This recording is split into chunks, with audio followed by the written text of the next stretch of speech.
Bonjour, je suis Andrea Catlin, Technology R&D Fellow chez ST Microelectronics à Crolles, près de Grenoble. Technology R&D Fellow est un terme anglo-saxon qui pourrait se traduire par directrice technique dans l'organisation R&D technologique.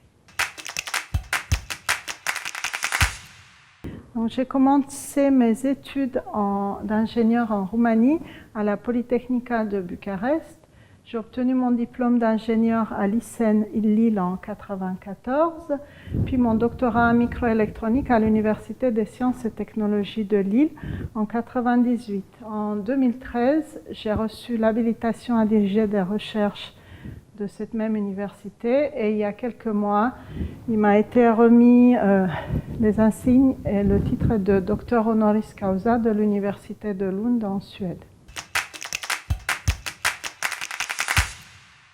Alors, je peux dire que je suis tombée dedans quand j'étais petite. Effectivement, je suis troisième génération d'une lignée d'ingénieurs en électricité et j'ai bénéficié très tôt dans ma vie de modèles qui m'ont donné l'envie d'étudier les sciences et d'y construire une carrière.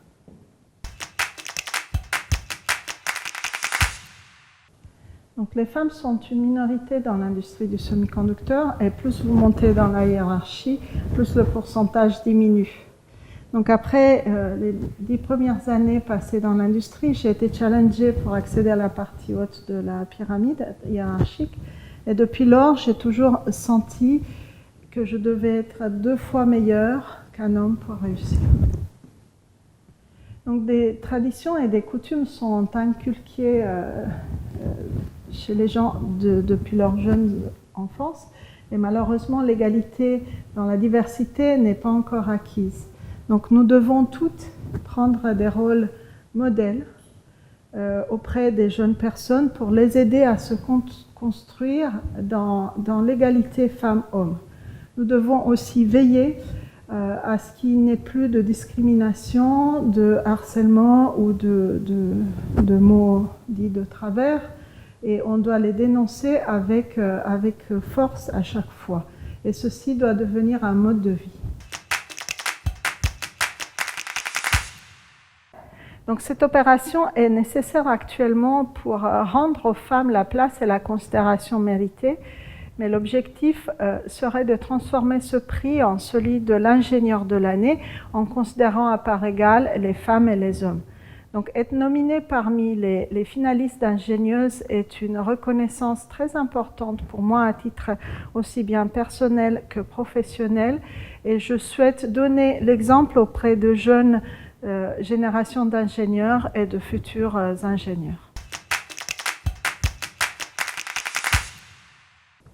Donc, je suis engagée depuis plus de 5 ans dans des associations internationales comme par exemple IEEE Women in Circuit pour faire du mentoring et du sponsoring auprès de jeunes femmes dans le métier. Par ailleurs, je dispense des cours scientifiques dans plusieurs écoles d'ingénieurs en France et en Europe et je souhaite continuer à renforcer ça. Et tout compte fait, à la fin, ce qu'on doit veiller, c'est s'assurer qu'on a résolu des problèmes d'égalité femmes-hommes et que nos enfants pourront se concentrer avec sérénité pour construire le monde durable de demain. Merci beaucoup.